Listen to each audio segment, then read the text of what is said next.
My name is Jasper Reed, and I live in a small town in upstate New York. I'm currently a high school senior, and this story takes place during the fall of 2020. At the time, I was preparing for my SATs, and the pressure was intense.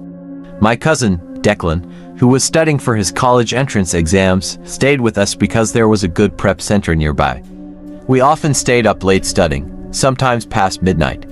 One night, just before my exams, something bizarre happened. I was lying in bed when suddenly, my entire body went numb. It felt like the weight of the world was crushing me. I couldn't breathe or make a sound, no matter how hard I tried. I started reciting prayers in my mind, hoping it would help. Declan kept calling my name, Jasper, Jasper, Jasper, but I couldn't respond. I don't know how many times he called me. Finally, he shook me hard, and just like that, I snapped out of it. He asked me what was wrong, but I brushed it off, saying, "Nothing. Why did you shake me?" He didn't answer, and when I looked over, he was already asleep.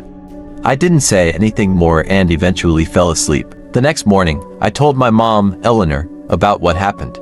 She said it might have been sleep paralysis, something she'd heard about but never experienced herself. I didn't think much of it at the time, but looking back, I wish that had been the end of it. 3 days later, something even stranger occurred. It was a Thursday night. Declan had gone back to his dorm, so I was home alone. I went to bed around midnight, feeling a little uneasy without him there. It was a chilly night, so I bundled up under my blanket. At some point, I woke up and checked my phone. It was 3 a.m. I put my phone down and tried to go back to sleep, but I couldn't. I thought if I just kept my eyes closed, I'd drift off eventually. But then, something weird happened. My blanket started floating about 2 feet above me, as if it was being held up by some invisible force. I tried to open my eyes, but I couldn't. I started reciting prayers in my mind again, but it didn't help. After a while, the blanket settled back on me, and then I felt something walking across it, pressing down on my stomach.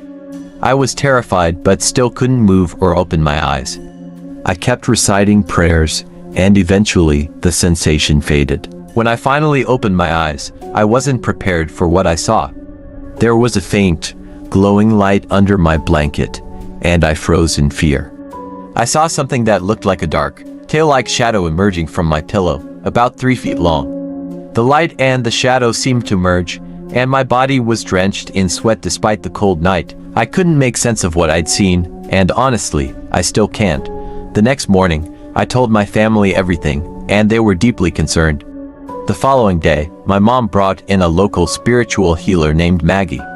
Maggie arrived with a new towel, candles, and incense, setting up a space to perform a cleansing ritual. During the ritual, Maggie claimed to have summoned a spirit into my body.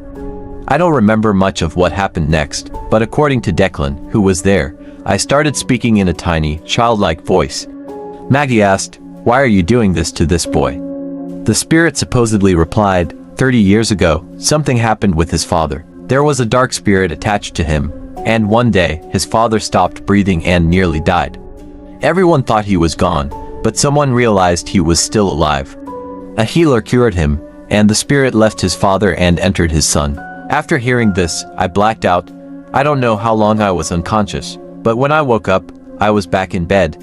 Declan told me what had happened, and I was stunned. After all these years, the same thing that had happened to my father was now happening to me. I still don't fully understand it. Even now, strange things sometimes happen to me at night, but as long as I keep my faith strong, I haven't been harmed. I don't know how long I'll live like this, but I pray for guidance every day. Please keep me in your thoughts. If you found this story intriguing, feel free to share it.